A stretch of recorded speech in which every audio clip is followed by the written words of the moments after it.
Hi friends, welcome back to Nischala's kitchen. ఈరోజు నిశ్చలాస్ కిచెన్లో వెజిటేరియన్స్కి chicken 65 లాంటిది ఒక పెళ్లి విందులో ది బెస్ట్ ఐటమ్.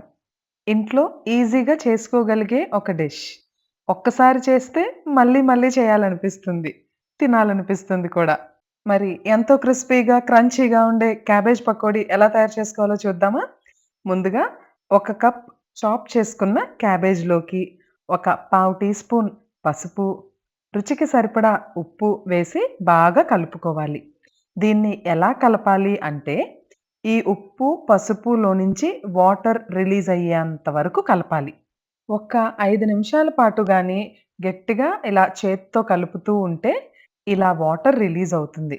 అలా వాటర్ రిలీజ్ అయితే మనమేసిన ఉప్పు, పసుపు క్యాబేజ్‌కి పట్టడమే కాకుండా నూనె కూడా తక్కువగా పీలుస్తుంది.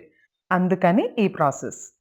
ఇప్పుడు ఆ వాటర్ అంతటిని కూడా చక్కగా ఫిల్టర్ చేసేసి అందులోకి 2 టేబుల్ స్పూన్ల శనగపిండి, 1 టేబుల్ స్పూన్ బియ్యపు పిండి, పావు టీ స్పూన్ వేయించిన జీలకర్ర పొడి, 1 టీ స్పూన్ ధనియాల పొడి, 1 టీ స్పూన్ కారం, పావు టీ స్పూన్ కన్నా కొంచెం తక్కువ గరం మసాలా పొడి, కొన్ని రెమ్మల కరివేపాకు, చీలికలుగా కట్ చేసుకున్న 2 పచ్చిమిరపకాయలు, ఇంకా 1 స్పూన్ ఫ్రెష్‌గా గ్రైండ్ చేసుకున్న అల్లం వెల్లుల్లి పేస్ట్.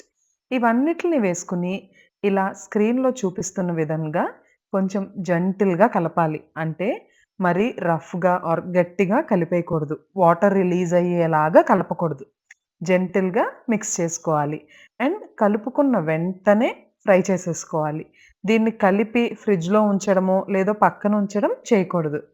అండ్ పిండి కలుపుకునేటప్పుడు ఒక్క చుక్క వాటర్ కూడా వేయాల్సిన అవసరం లేదు.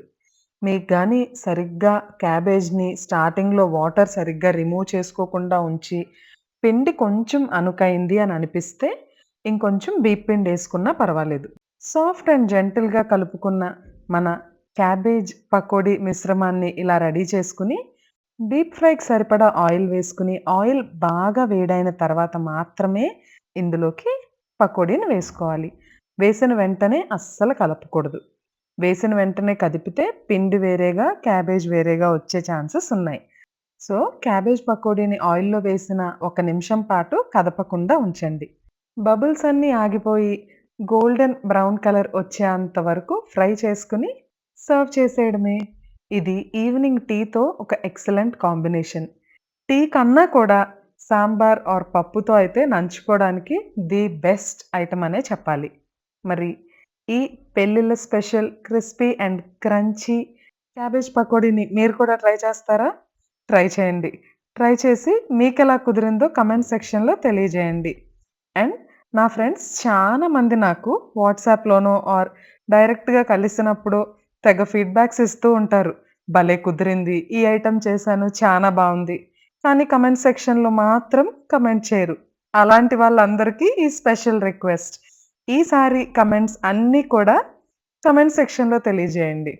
ఛానల్‌ని కొత్తగా చూసేవాళ్ళు ఇలాంటి మరికొన్ని వీడియోస్ కోసం నిశ్చలాస్ కిచెన్‌కి సబ్స్క్రైబ్ చేయండి.